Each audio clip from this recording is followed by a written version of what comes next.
Good morning बच्चों। देखो, हमने पिछले वीडियो में थोड़ा सा आइडिया दिया था इन्वर्स मैट्रिक्स कैसे हम निकालते हैं, मतलब इसकी डेफिनेशन क्या है।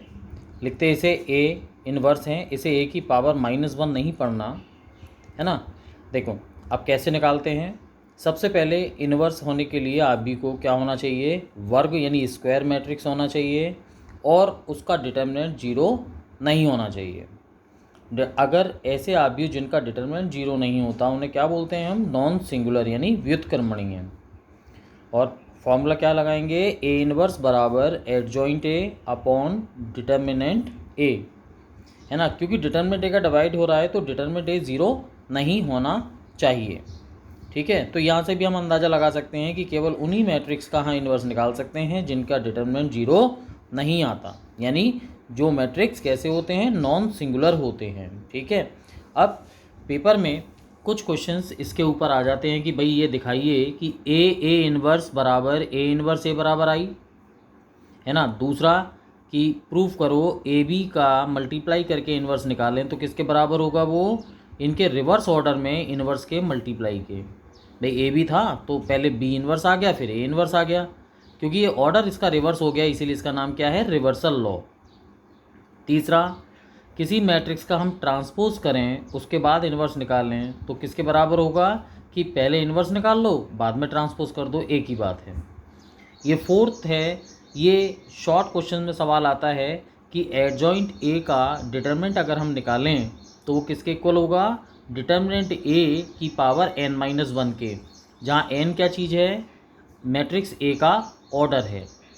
ठीक है, अच्छा अब ये फॉर्मूला इसलिए इम्पोर्टेंट है कि भाई इसमें एडजॉइंट नहीं निकालना पड़ेगा, बिना एडजॉइंट निकाले हुए ही हम इसकी डिटर्मिनेंट निकाल सकते हैं। पांचवा पॉइंट, अगर हम ए इन्वर्स का डिटर्मिनेंट निकालें तो किसके इक्वल होगा, 1 अपॉन डिटर्मिनेंट ए के इक्वल होगा। सही है। अब देखें एग्जाम्पल 3 को देखो, ये दिया है कि आव्यूह 101 213 -1 5 -3, इस मैट्रिक्स के लिए आप ये दिखाओ कि ए इन्वर्स बराबर ए इन्वर्स ए बराबर आई। अब क्योंकि यहाँ बात इन्वर्स की हो रही है तो सॉल्यूशन करते समय सबसे पहले आप क्या निकालो, डिटर्मिनेंट ए की वैल्यू, है ना। देखो हमने निकाली, मैंने पहली रो के सापेक्ष विस्तार किया है, इसका विस्तार किया है। देखो 1 रो गई, कॉलम गया, क्या बचा 1 × -3, है ना। फिर 5 × 3 15, फिर माइनस, है ना, फॉर्मूला होता है ना प्लस माइनस प्लस, -0 0 के साथ -6 और -3 तो वो +3 हो जाएगा। इसको लिखने की ज़रूरत नहीं है, वो वैसे ही 0 का गुणा होगा तो 0 हो जाएगा, लेकिन तुम्हें समझाने के लिए मैंने लिख दिया है।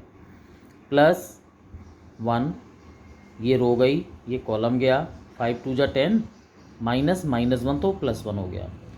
अब ये देखो 3 और 5 पर 3 और 15 18 माइनस ये 0 10 और 1 11, कितना आ गया -7। अब ये 0 नहीं है ये 0 नहीं है, इसका मतलब हम ए इन्वर्स निकाल सकते हैं, ए इन्वर्स एग्जिस्ट करेगा। अब ए इन्वर्स निकालने के लिए फॉर्मूला याद करें, हमें एडजॉइंट निकालना पड़ेगा। एडजॉइंट कैसे निकालेंगे, वही तरीका है, पहली रो के कोफैक्टर निकालेंगे, C11। देखो ये कॉलम गया, ये रो गई, क्या बचा 1 3 5 -3। ठीक है, इसका कोफैक्टर निकाल लिया।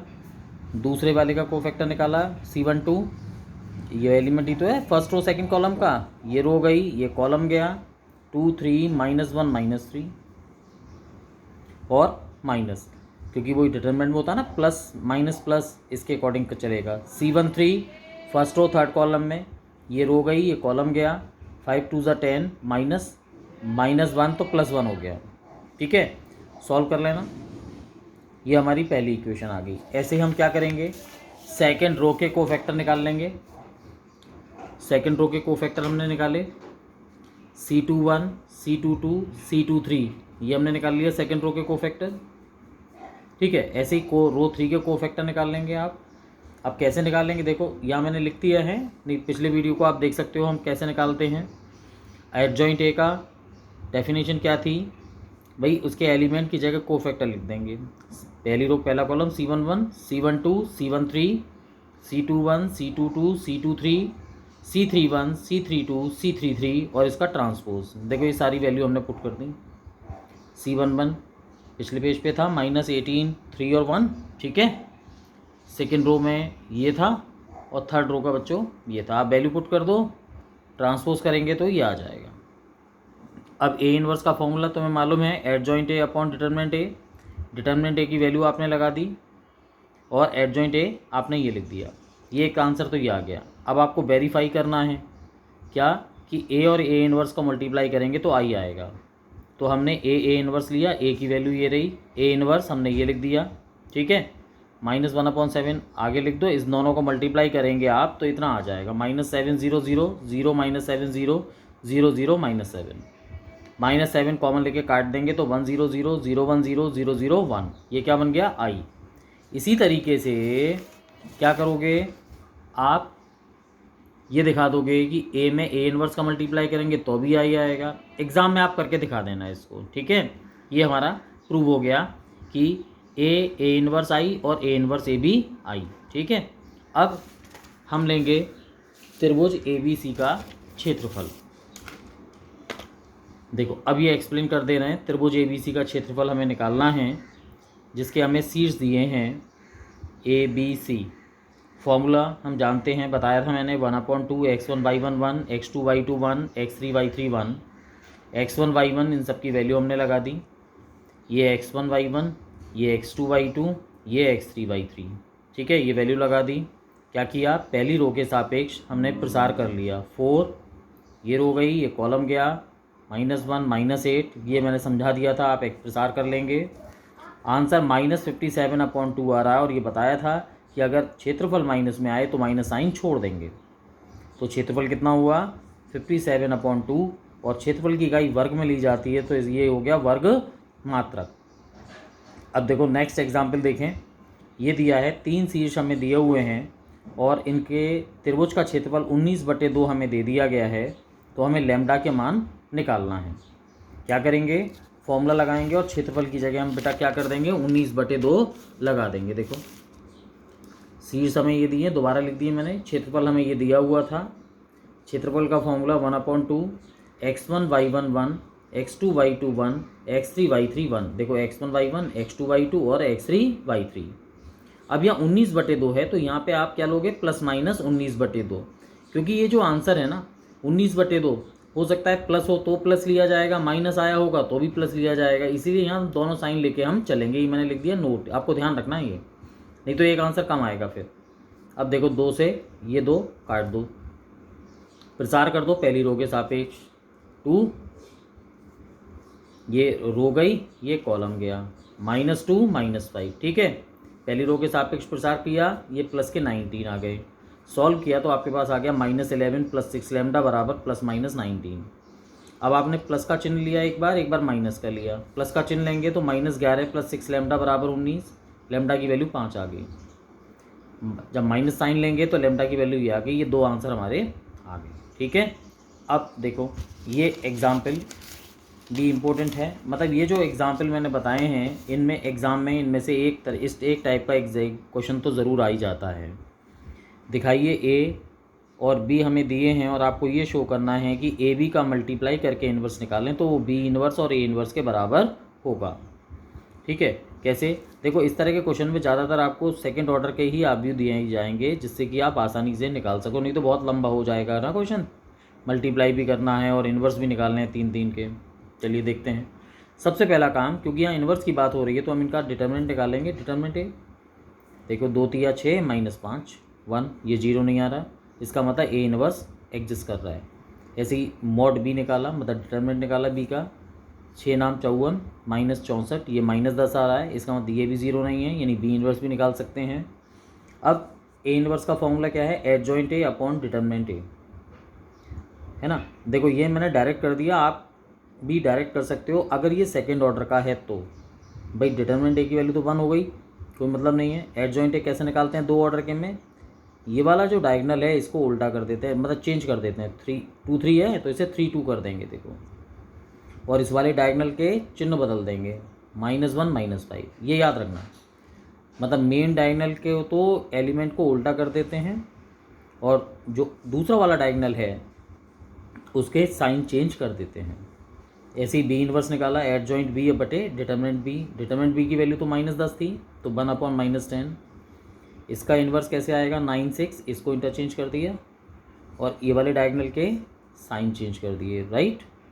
चलिए ए इन्वर्स और बी इन्वर्स आ गया। अब राइट हैंड साइड निकाल लो आप, बी इन्वर्स और ए इन्वर्स का मल्टीप्लाई। देखो बी इन्वर्स की वैल्यू ये रही, ए इन्वर्स ये रहा, आपने मल्टीप्लाई कर दिया, मल्टीप्लाई आप लोग कर लेंगे, ये फर्स्ट इक्वेशन हमारी आ गई।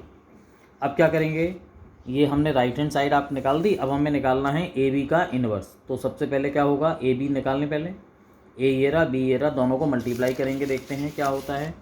देखो ए और बी का मल्टीप्लाई हमने करके देखा, वही रो बाई कॉलम देखो करके दिखा दिया। 2 6 12, 5 8 40, 8 दूनी 16, 9 पंजे 45, ऐसे ही आप मल्टीप्लाई कर लेंगे, इतना आ जाएगा।